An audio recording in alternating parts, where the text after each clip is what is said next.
want, we can, I mean, for the network. After that, we are also giving the opportunity if someone wants to share an idea, topic, or a problem, and what kind of solution they're facing now. So it's like, I don't know, Martin mentioned something, or are you?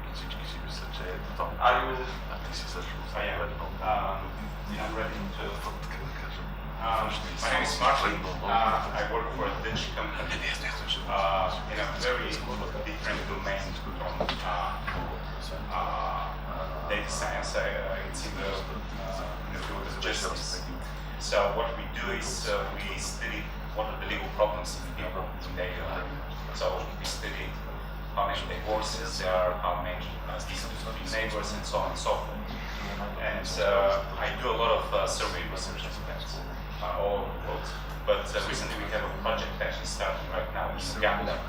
And there, for this project, we are going to look at social media and a couple of other sources to extract how people talk about their legal problems, what they do about these problems, in order to enhance our data.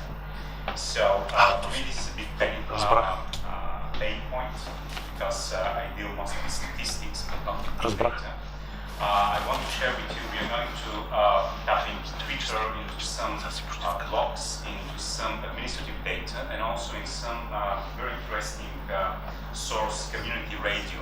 In Uganda, radio is a very popular source of information. Like people just buy FM transmitters and start transmitting, and then people in the villages especially start listening, and then get healthcare, educational, legal information even. So we are going to listen to these shows, transcribe them, and do some text analytics. So this is one of the projects we are doing. And another project is about looking at the websites of big cities like The Hague, Rotterdam, Amsterdam, Sofia, and find out what people complain about. And then find ways to classify this before a public servant is coming, usually after a very long time. So Sergey gave me the opportunity to share this with you. I have quite a lot of questions. I don't want to overwhelm you, but one of the many questions is what are the good ways to visualize outcomes from text analytics?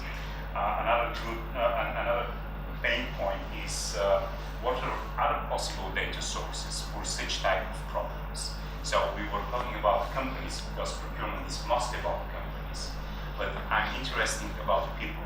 So if any idea comes, I would be very interested to listen. Also, there are a lot of technical questions. We now store Twitter feeds filtered by some keywords into SQL databases, MySQL. But I hear about stuff like MongoDB, etc., etc. I have no clue about that. So if anyone is interested, wants to see the area, please contact me. And just to add to that, our company is based in The Hague, City of Peace and Justice, and there it's part of something called Humanity Lab. So something like this, scientists, data scientists, people from the justice community in The Hague are coming together and thinking about new ways to deliver justice, including through data. So if you're interested, I will keep you posted on the developments there, and probably there will be some way to cooperate. So thank you very much for giving me the opportunity to share my thoughts.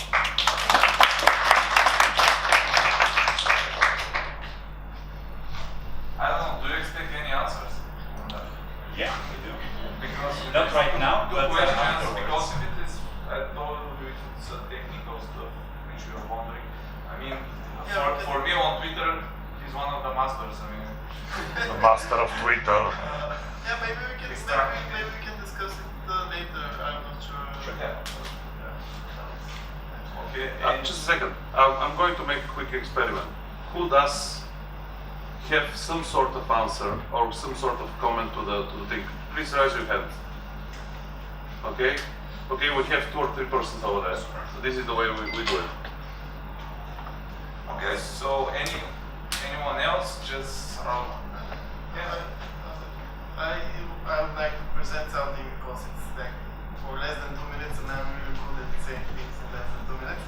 So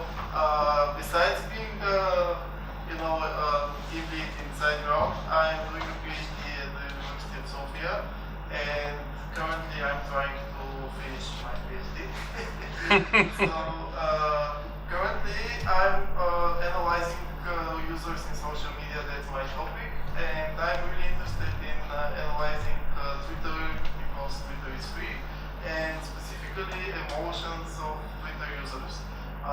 It turns out that it is possible to detect by a single tweet if it represents some sort of emotion besides the sentiment that you probably all know about, which is positive versus negative.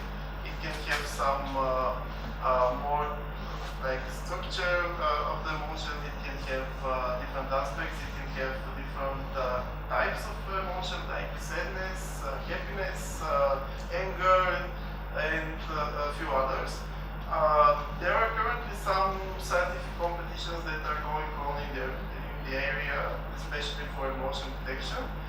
There is publicly available data, which is really valuable. Some experts actually analyzed some tweets and said which of these tweets represent sadness and to what degree. So there is a task going on. The deadline for it is in January, and I'm willing to participate and create a system that tries to analyze the available tweets and eventually predict the emotion of the tweet. If anybody is interested in that, I will be happy to discuss it and maybe we can collaborate. And the reason why I'm doing this in the long term is a hypothesis that I have, which is for people with depression or bipolar or anxiety, these sorts of diseases. These people are on Twitter and they are sharing their data, which is actually very dangerous for them. It is also a great source for analysis and prevention. So my idea is that after we analyze the emotions of single tweets, we can try to analyze sequences and eventually reach the point where by a sequence of tweets per user we can predict if this person suffers from some sort of psychological disease. So, if anybody is interested, I'll be happy to discuss. okay, the next experiment is the same thing. Who is interested in speaking about Yasin about this? Please raise your hand. I'm interested definitely. Okay, you have auditorium then. Okay, I think that's all for today. So now is the next day. Next part is just networking. So over there we have some beer, and this is the time where it's a network. So you do what you want. Okay, thank you.